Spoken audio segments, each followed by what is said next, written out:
أعوذ بالله من الشيطان الرجيم. بسم الله الرحمن الرحيم. اللهم صل على سيدنا ومولانا محمد النبي الأمي وعلى آله وسلم.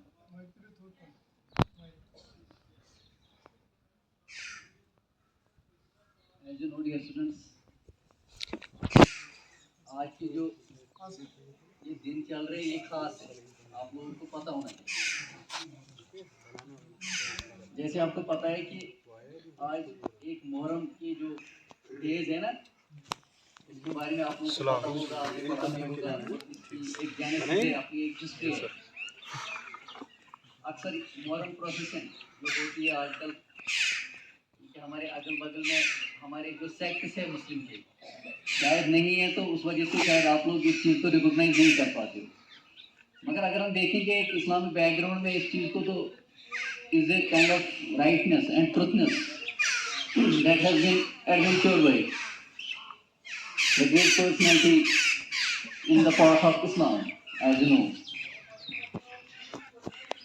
So, dear students, what I need to hear, मैं बोलना क्या चाहता हूँ कि एक्चुअली हर एक चीज़, हर एक एडवेंचर, हर एक इवेंट जो इस दुनिया में हुआ है, जो होने वाला है, या जो चीज़ ऐसी है जिसको हमेशा लोग याद रखते हैं, इसी तरह ये एक ऐसा इवेंट है, ऐसी हिस्ट्री है जिस चीज़ को हम सदियों या जहाँ तक हमारी ये कायनात है, जहाँ तक ये रहेगी, रहने वाली है, तो इस चीज़ को हमेशा याद किया जाएगा। तो इस मुहर्रम प्रोसेशन में आपको पता है कि the sect, a kind of Shia Muslims, they are just flagellate himself with chains and these knives, as you know. They flagellate himself with chains and knives. Actually इसके पीछे एक बैकग्राउंड क्या है कि आप लोगों को पता है कि जो हमारे इमाम हुसैन थे, जो आज भी है, तो हज़रत अली करमल्लाहु तआला वजह के बेटे जो थे, जैसे आपको पता है कि इसके पीछे एक हिस्ट्री क्या है, कैसे उन्हें शहादत दी, किस तरह उसने अपने इस दीन को, या एक पाथ थी जिसको मैं बोलूँगा, एक ट्रैक था जिसको यादगार रखा जाता है और ज़िंदगी भर यादगार रहने के लिए बनी है, वो इवेंट ऐसे बना है। तो बच्चों, इस मुहर्रम प्रोसेस के बारे में कम से कम ये जो दिन चल रहे हैं, इसका एक अपना सा एक वजूद है, इसकी अपनी शान है, ग्लोरी है अपनी। इस ग्लोरी को किसी हद तक हम अपनी जो हालात है, अपने तौर तरीके हैं, अपनी एक पर्सनैलिटी है, हमें किसी हद तक इस चीज़ का इन्फ्लुएंस होना चाहिए। क्योंकि जैसे मैं हमेशा आप लोगों को बोलता हूँ कि हम यहाँ आए हैं दुनिया में, तो हम फजूल नहीं भेजे गए, हमारा वजूद फजूल नहीं भेजा गया है। जो भी ज़ुर्रियात इस दुनिया में आई है, जो भी ज़ुर्रियात इस दुनिया में आई है, उसको अल्लाह ताला ने किसी खास वजह के लिए भेजा है। और मैं बहुत सारे डिफरेंट एपिटोम्स अगर हम बयान करेंगे तो बहुत टाइम जाएगा, लेकिन फिर भी मैं फिक्स्ड पॉइंट्स भी बोलूँगा। जैसे मैंने आपको पहले भी बोला कि एक दफ़ा हज़रत मूसा, जिसको कलीमुल्लाह कहते थे, हमारे मज़हब में कलीमुल्लाह के नाम से जाना जाता था, तो एक दफ़ा आपको पता है वो अल्लाह ताला से कुछ कोई तौर पर कुछ बातें करते थे। तो ये रही है, हिस्ट्री रही है, तो वो कैसे कोई तौर पर जाते थे, उसके पीछे कैसा एक बैकग्राउंड है, पॉइनिंग बैकग्राउंड है। तो जब वो वहाँ जाते थे, वहाँ वो एक दफ़ा जंगल, इसी कोहितूर के जंगल से जाते हुए उसने बीच में एक गिलहरी उसके सामने आई। वो ऐसे कुछ कयाम कर रहे थे शायद, तो एक गिलहरी उसके काबू के ऊपर गई और उसने कुछ ना छोड़ा, ये कुछ पेशाब वगैरह कुछ ऐसा किया, तो उसको शायद उसके कपड़े गंदे हो गए। तो बाद में यही हज़रत मूसा इसको थोड़ा बुरा लगा, तो वो अल्लाह ताला से वो तो बातें करते थे कोहितूर पर, वो उसी ट्रैवल में थे कि अब उससे बातें करनी थी। तो वहाँ जाते हुए उसको जहन में आया, उसको बड़ा ना ये मुश्किल लगा, ये गिलहरी मेरे कपड़ों पे गई, देखो इसने मुझे क्या किया। इसको जहन में एक ख्याल आया कि ये फजूल है, अल्लाह ताला ने इस गिलहरी को फजूल बनाया दुनिया में। मगर जब ये गए बात करने अपने मौला से, तो वहाँ मौला को जैसे डायरेक्टली जवाब दे, ये एक पसंदीदा एक पैगम्बर साहिबान थे हमारे अल्लाह के, तो कुछ भी बर्दाश्त करते थे हमारे मौला, इसकी बातों का बुरा नहीं मानते। तो गए तो उसने बोला कि मेरे मौला, आपने गिलहरी बनाई, फजूल में बनाई, इसने मेरे कपड़े ऐसे किए। तो जो ही कुछ मोमेंट्स में अल्लाह ताला ने इसको जवाब दिया कि ए मेरे मूसा, या मूसा, आपको पता है ये गिलहरी आपसे पहले मेरे पास आई, उन्होंने बोला कि ये हज़रत मूसा को आपने फजूल बनाया है, मेरी बात समझो। देखिए, हज़रत मूसा हमें इस्लाम की दावत देते थे, अपनी सोसाइटी को, अपने जो लोग थे उनको इस्लाम की दावत देते थे, लेकिन क्या दावत देते थे वो लोगों तक पहुंचता था। इसका मतलब ये है कि शायद उस गिलहरी तक वो दावत नहीं पहुंचती थी, चाहे वो कौन सा ट्रैक था, कौन से अजमत थी, टैलेंट थी, जो गिलहरी तक नहीं पहुंचते। वो गिलहरी ने अल्लाह के सामने बोला कि हज़रत मूसा मेरे लिए कोई कार करने की कोई काम नहीं है, उसका वजूद फजूल है। तो बोलने का मतलब क्या है? बोलने का मतलब यह है कि हर एक ज़ुरियात जिसको अल्लाह ताला ने इस दुनिया में भेजा, इस कायनात में भेजा, उसके पीछे एक बैकग्राउंड है, वो एक ज़रूरी है उसके पीछे। इसलिए मैं बोल रहा हूँ कि हम यहाँ, आप खासकर मैं आप लोगों को ज्यादा आपसे स्ट्रेस करता हूँ बार बार कि बच्चों, अपने इस टाइम को, अपनी जिंदगी को, अपने इस वक्त को फजूल जाया मत करो। क्योंकि बदकिस्मती की बात है कि 10 दिन हमारे लोग समर वैकेशन थे, उसके बाद मैंने कुछ बच्चों से बात की, बोला कि क्या पढ़ा क्या नहीं पढ़ा। अक्सर मुझे जवाब आए वहाँ से, बहुत दिल दुखा मुझे कि बच्चों ने बोला हम कोई गया था किसी रिश्तेदार के पास, कोई मासी के पास, कोई फूफी, कोई नानियाल, कोई कहाँ गया था। अच्छी बात है, जाना अच्छी बात है, रिश्ते को बुलंद रखना, उनको कायम रखना, ये तो एक हमारे लिए एक फख्र की बात है। लेकिन सबसे अच्छी बात है जब तक आप अपनी अपनी इस वजूद को नहीं पहचानोगे, अपनी इस आपका जो कैरेक्टर है, आपकी पर्सनैलिटी है, आपकी जो टारगेट्स है, आपके एम्स है, एजुकेशन है, जब तक आप वो नहीं करोगे तब तक बाकी सारा फजूल है। क्योंकि ये जो प्रियॉरिटी है, प्रियॉरिटाइज ये चीज होनी चाहिए।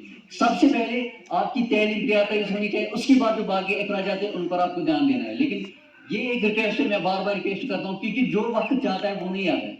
मैं इस स्टेज पर बात करता हूँ, मैं अभी भी सोचता हूँ काश मैं 8th से 7th से 6th से नया पढ़ूं।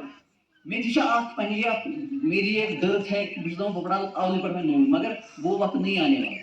क्योंकि मेरे भी कुछ ख्वाब थे, जो मैं बोल रहा हूँ शायद अगर तो गई जिंदगी स्टार्ट पर गया स्टार्ट, मैं अपनी जिंदगी को दिमाग का डायरेक्शन वो में समझ कि हमारी मैच्योरिटी पे मुझे समझ आता है कि हमें क्या करना हो। लेकिन जो टाइम गया है, वो नहीं आने वाला। इसलिए तो फलवन गुलाब, तो अल्लाह ताला नेक कर तो लाकि बच्चे तो गुना कि हम बड़े हैं, हमें बहुत सारे मैं बात तुहदे दो फरमा गए सान गुना थे माफ, मगर आप छोटे बच्चे हैं। मैं आपको बार बार यही बात भी कह रहा हूँ, अगर मैं इसके यहाँ एक स्कूल में इसके बगैर भी अगर कहीं आप मुझे मिलोगे, मेरी सबसे अच्छी नसीहत यही रहेगी कि बच्चों अपना वक्त ज़ाया मत करो, क्योंकि जो वक्त ज़ाया जाता है वो फिर नहीं आता है।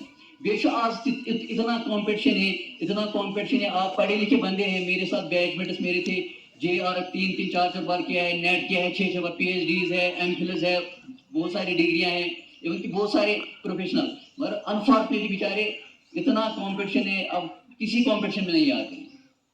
मसला क्या है कि दो को दो तुथ गसन माहौल तुथ बन कि इंसान पान लाइवलीहुड जिंदगी गुजारें, इसके लिए बहुत मेहनत करनी पड़ेगी। ऐसे नहीं चलेगा। आप जाओगे मगर से रिश्तेदार, तो आपको पता है एग्जाम आने वाले हैं, आपके इस नई टाइम है, खासकर मैट्रिक के 9th year, these are the grown up students, outgoing students of this institution। आप लोगों को कम से कम एटलीस्ट इनको छोड़ के आप लोगों को ज़्यादा ध्यान रखना चाहिए अपने इस जो आपका काम है स्कूल का, ये सारा इस पर ज़्यादा ध्यान देना चाहिए। क्योंकि वक्त ज़ाया मत करो, क्योंकि कल जब रिजल्ट होंगे उस वक्त आप जब आपकी कामयाबी होगी तो आपको उस टाइम समझ आएगा कि नहीं हमने वक्त में पढ़ा था, काम किया था या ऐसा किया था। तम साथ आप फख्र फील कर खुदा न खासा अगर कोई कमजोरी रही तो बदकिस्मती होगी कोई या कमजोरी कोई रही होगी, फिर पछतावा होता है, बार बार पछतावा होता है। इसलिए ये पछतावा, ये जो हमारा जो है टेंशन, पछतावा, डिप्रेशन, ये चीजें इन चीजों को अपनी जिंदगी में जगह ही मत दे दो, क्योंकि ये जिंदगी खाती है। आप हमेशा अपने आप को ऐसे ऐसे डेकोरेट करो अपनी लाइफ को, अपनी जिंदगी को, ताकि आपको कल पछतावा नहीं पड़ा, आपके जिंदगी में पछतावा ना हो, आपको पछताना नहीं पड़े। जब आप पढ़ोगे, मेहनत करोगे, अपने डिसिप्लिन में रहोगे, नॉर्म्स में रहोगे, स्टैंडर्ड ऑफ एक्शन में रहोगे, प्रिंसिपल्स में रहोगे, इंशाल्लाह आपकी कामयाबी वो तो जरूर है। लेकिन इस चीज को आपको डट के रहना है, इस चीज को फॉलो करना है। और मैं ज्यादा टाइम नहीं लूंगा तो सब, और एक बात मैं कहना चाहता हूँ कि थोड़ा ये कि जो मतलब ऑब्वियसली अब कुछ स्टूडेंट्स ऐसे हैं कि तो अक्सर क्लास में जब आते हैं तो थोड़ा मैं रिक्वेस्ट कर थोड़ा अटेंटिव रहा करो, क्योंकि अटेंटिव जब मैं रिकैप्चुलेट करता हूँ बच्चों को, तो जितना हम पढ़ाते हैं, जितनी मेहनत क्लास में करते हैं, वहाँ से फीडबैक हमें उतना नहीं मिलता है। अच्छे बच्चों में मेरा फीडबैक की या तो हमारी कमजोरी, हमको पढ़ाना नहीं आता है, या आप लोग कम से कम थोड़ा सा ले लो। अगर दुआ में तो ये हाथ में % 2% 2% आप मुझे लगना चाहिए कि आप लोग अच्छे से इस चीज़ को प्रेजेंट कर रहे हो। बस ये है कि मैं कि हम जितना वक्त देंगे आपको, इंशाल्लाह आप भी खुश रहो, ہم بھی خوش رہیں گے اور اپنے آپ کو ڈسپلن میں رکھو, کام میں رکھو, اور آپ کی کامیابی آپ کی عزت ہے. اس لیے گھر میں بھی, سوسائٹی میں بھی, کمیونٹی میں بھی, ایسوسیشن میں بھی آپ کے لوگ جو ہے, رشتہ دار, ریلیٹیوز ہے, سب آپ کی عزت کریں گے جب آپ کا کیریئر آپ کا بلند رہے گا. اگر کیریئر ڈاؤن کوئی نہیں ہوئے لفٹ, یہاں لوگ چھوڑیں گے آپ کو, یہاں کسی کی ضرورت نہیں ہوتی ہے. وقتی طور پہ مالس ماجہِ بچہ ضرورت آسان اگر نہیں بچہ کر کے, یا بچہ نہ آسان کٲنٛسہِ ضرورت اگر کوئی پرابلم آئے. یہاں لوگ یہ زندگی بڑی ظالم ہے, اس کو لے لو, اچھے سے لے لو, ڈسپلن میں رہو, اپنے آپ کو مطلب ایک بلند خیالات بنو اور محنت کرو. محنت سے آپ کا جو پھل ملے گا, اسی پھل سے سب آپ کے پیچھے پڑیں گے. Everybody will chase you. It depends upon you whether you do it or not. If you will not do it, you will just go into the station. If you will continue pursuing your life with dignity, obviously you get a kind of absence, a kind of worth from the people and the society as well. Thank you, dear students. Thank you.